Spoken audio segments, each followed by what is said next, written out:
دیور ہر رات میرے سرہانے کے نیچے 1000 روپیہ رکھ جاتا. شوہر کو بتاتی تو کہتا تم آم کھاؤ، پیڑ مت گنو. میں بھی بھولی بن کر پیسے رکھ لیتی. مگر ایک روز دیور تکیے کے نیچے 10,000 رکھ گیا. میرا ماتھا ٹھنکا مگر شوہر کو کچھ نہ بتایا. تھوڑی دیر بعد کروٹ لی تو میرے ہوش اڑ گئے. دیور بیڈ پر لیٹا. میرا دیور میرے شوہر سے بس 1 ہی سال چھوٹا تھا، لیکن اس کی حرکتیں بڑی ہی مشکوک قسم کی تھیں. میری شادی کو بس چند ماہ ہی گزرے تھے، لیکن میں اپنے دیور کی اس قسم کی مشکوک حرکتوں سے پریشان ہو گئی تھی. شوہر گھر سے صبح دفتر کے لیے نکل جاتا اور شام کو ہی واپس لوٹتا.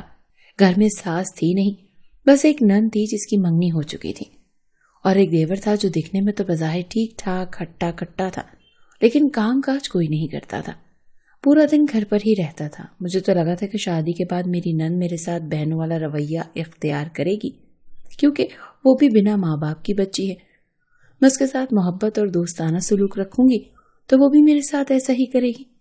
لیکن یہ میری بہت بڑی غلط فہمی تھی. میری نند ہر وقت چپ چپ سی رہتی تھی. میں بات کرتی تو یوں چونک جاتی جیسے کسی گہری سوچ میں گم ہو. میں پوچھتی کہ تم کیا سوچ رہی تھی تو کہنے لگتی کچھ نہیں، بس تم اپنے کام سے کام رکھا کرو. مجھے زیادہ باتیں کرنا پسند نہیں ہے. نند کے اس طرح کے رویے سے میں بہت مایوس ہوئی تھی، اور دیور تو مجھے ویسے بھی کچھ ٹھیک نہیں لگتا تھا. ہر وقت مجھے عجیب عجیب نظروں سے دیکھتا رہتا تھا. اسی لیے اس سے بات کرنے سے میں خود بھی کتراتی تھی. وہ شخص نہایت ہی عجیب و غریب قسم کا شخص تھا. زیادہ وقت اپنے کمرے میں گزارتا ہے، لیکن جب بھی میں کچن میں کام کر رہی ہوتی ہوں، اچانک وہ بغیر چاپ پاؤں وہ کچن میں آ کے میرے پیچھے کھڑا ہو جاتا.